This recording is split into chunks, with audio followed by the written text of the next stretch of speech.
So I had an idea recently for a series of videos I'd like to start called Do You Agree? Where I basically will propose a controversial topic and then kind of define it as I understand what it is, and talk about my personal experience regarding it and kind of give my opinion about how I feel about it and how I believe we should all approach it going forward. And really, the idea is to generate discussion around it in the comments, and get people thinking about these somewhat taboo topics that are difficult to talk about with each other. And I think our society very dearly needs to do so. So today, I'd like to start with the topic of Western chauvinism. This is an idea I think that undergirds a lot of what's happening in America, um, and really across most of the West in the last 10 years, really longer than that, but especially in the Trump era. And basically the idea of, Western civilization being superior for a variety of reasons. Now, in the past, this is probably something that I would have called myself if I was pressed on it, and I would have agreed with.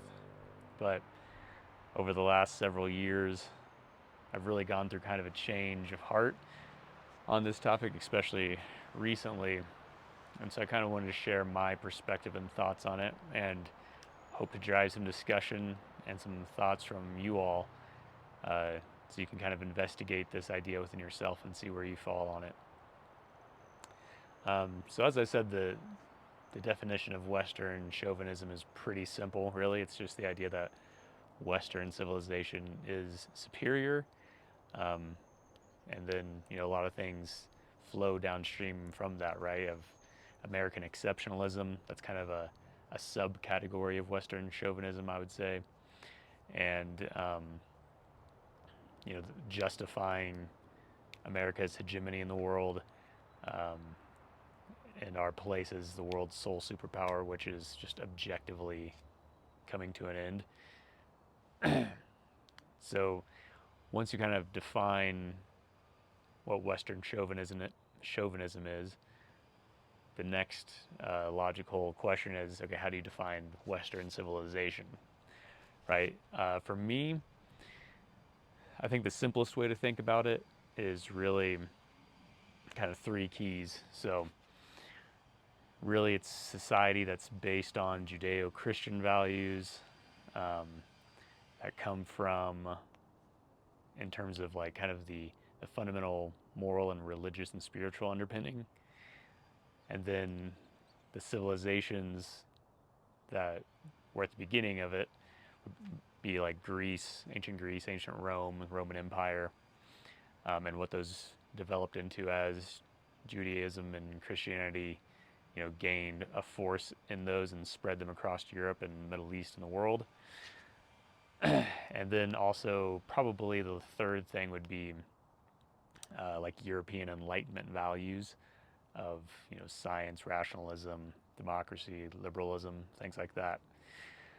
So in the modern context, if we think geographically and from a population standpoint, obviously most of Europe, with maybe the exception of Eastern Europe, or parts of Eastern Europe, would fall into Western civilization. Australia, New Zealand, Canada, United States, Mexico. South America is another one that's kind of in the middle, right? So obviously colonized by Spain, a lot of European influence. The Catholic Church has huge support there and always has, but they also have a lot more of their indigenous roots, in South America versus North America. They integrated more than we did, rather than just genociding the entire population, although that did still happen. Um, so that's kind of how I would define what Western civilization is in terms of what countries or continents, or places exist that would fall into that bucket nowadays. Um, and so, with that kind of framing, right, of what does Western civilization mean from a historical standpoint? Where do you find it now? Um, and what the definition of Western chauvinism is. Kind of discuss what my personal thoughts are on it and how my opinion has changed over time, right? I've just gone through a lot of personal change in the last few years, and that's really what I want this channel to be about, is discussing that and hopefully inspiring people to do the same if they feel the need to. And I think a lot of people need to.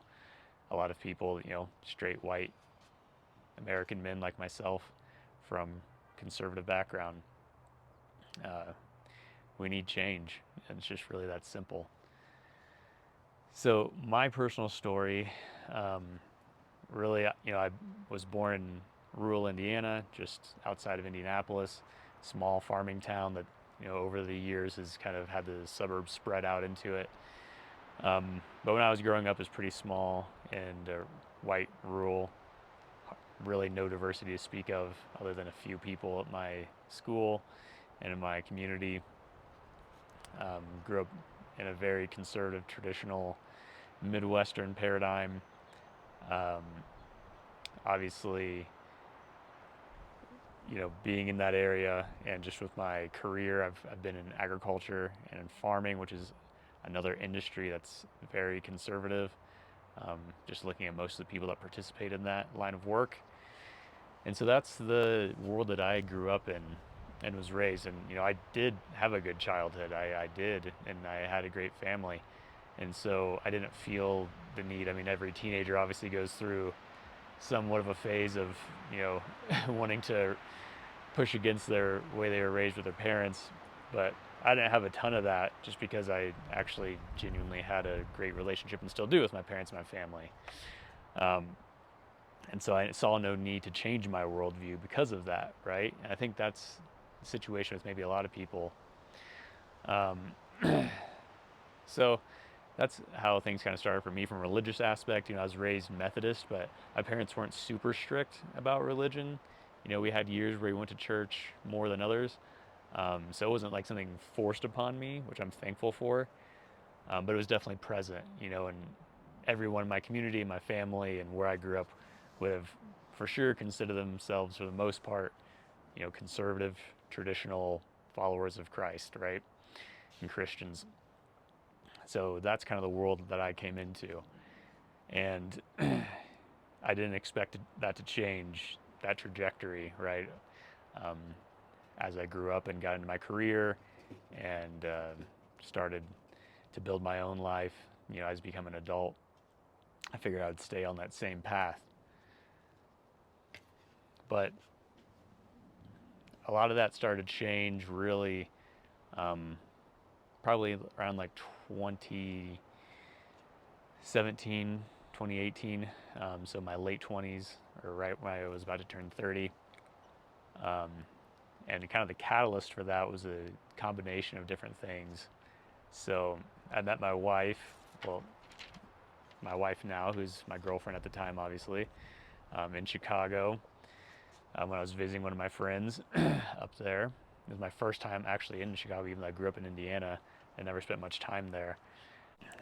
So yeah, when I met my wife, who's Korean American, that was a big change for me because I started spending a lot more time in Chicago, which is obviously a much bigger city than I'd ever used to live in or just spend time in my entire life previously. And also got to know a whole new culture, right, of Korean American culture. And she's first generation. Her parents immigrated to America in the 80s. So they're very much still held on to their traditional Korean culture and brought it with them. So that was a huge moment for me, and a lot of learning in those few years of just understanding a different perspective and seeing the world from a different viewpoint and a different cultural paradigm. Along with that, a couple years later, while we were dating, I got the opportunity to move out west to Colorado. So we've been out here for a while now.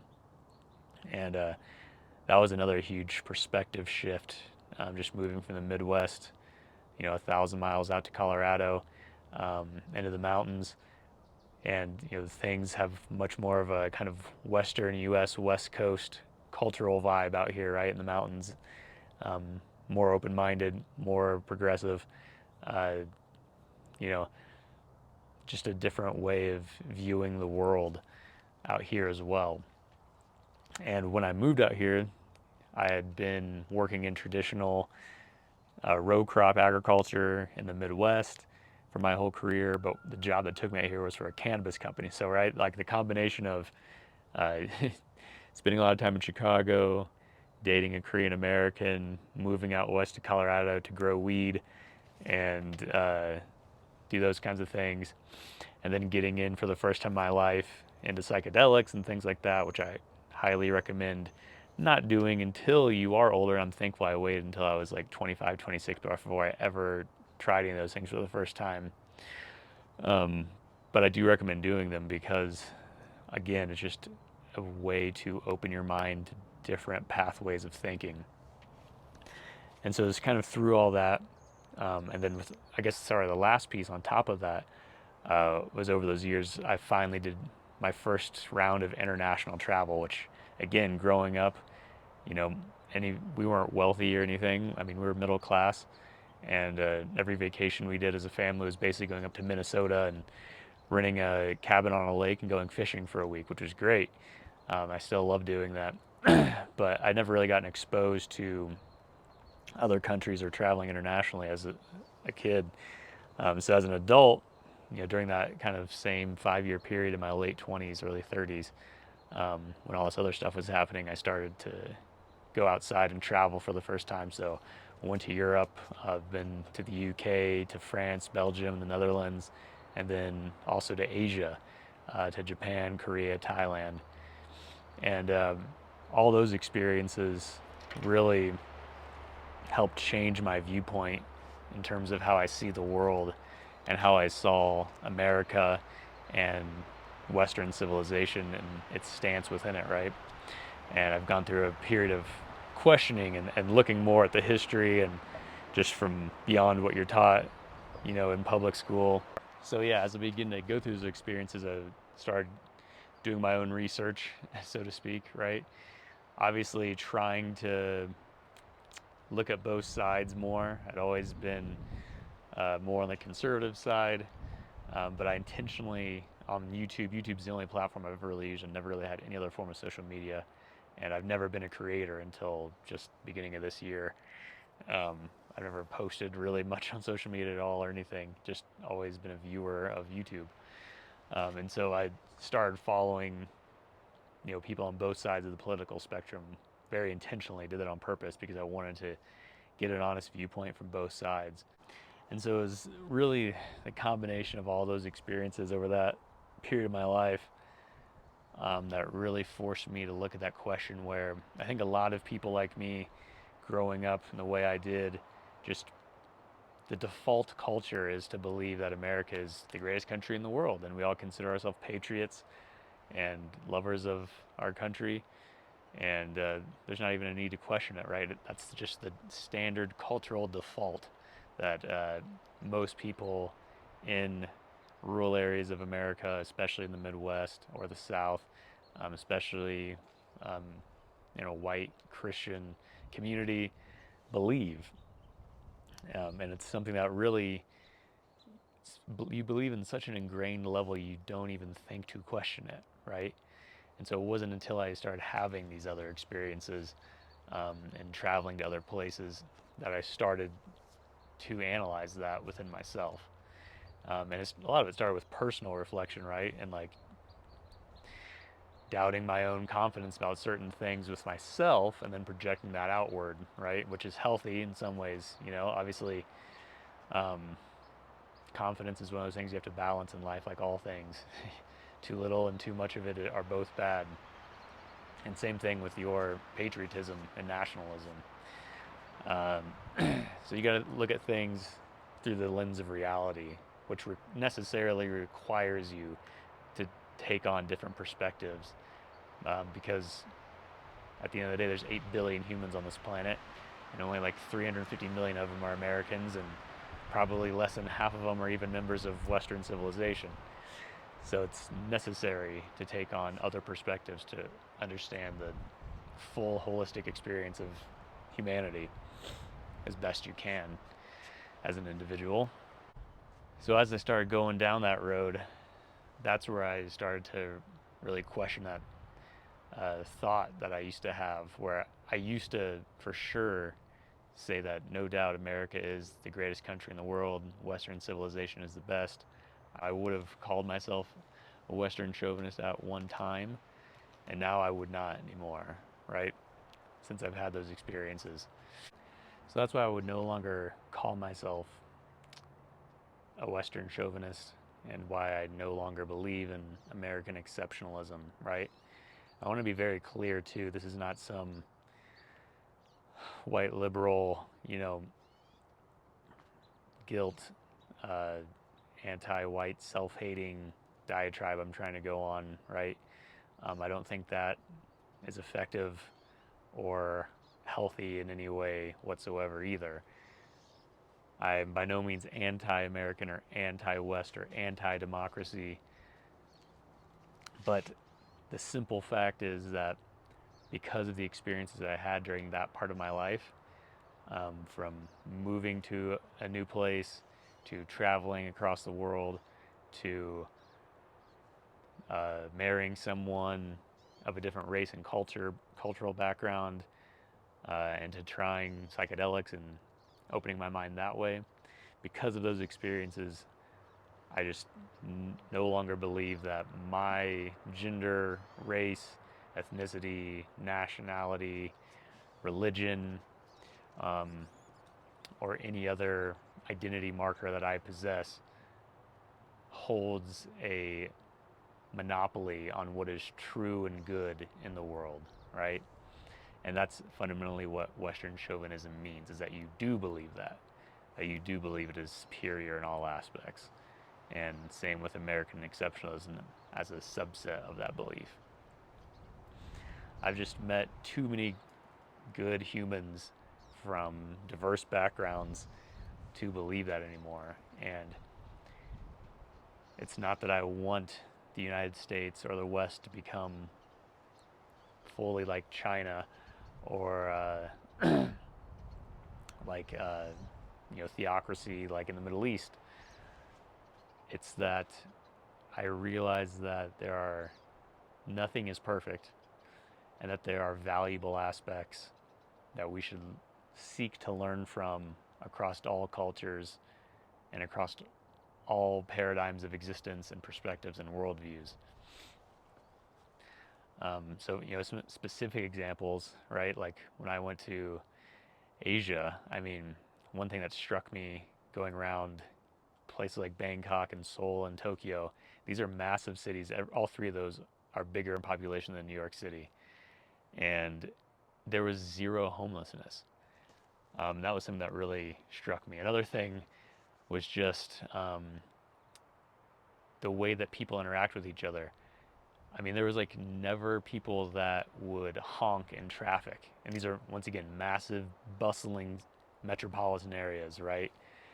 And people aren't honking at each other, cutting each other off, or even when they're lining up to get on public transit on the subway. Um, First of all, just always on time, efficient, super clean, nice restaurants and cafes like in the subway stations everywhere. And people are just super respectful and getting in line with each other, even though it's packed. I mean, there are situations in Tokyo where like the conductor had to get out of the train and like push people in. You've probably seen videos of that online before, and I experienced that for like a few stops because it's so busy, and people still maintain respect for each other, right? There's no like fighting that you ever see. Where when I was in Chicago, that was like a relatively regular occurrence that like sketchy situations would unfold on the L while my girlfriend at the time, were traveling around Chicago. Um, so like there's just valuable aspects there, and Western culture is fully built on the idea of the greatest unit is the individual, right? And I'm not trying to downplay the importance of the individual or individual liberties.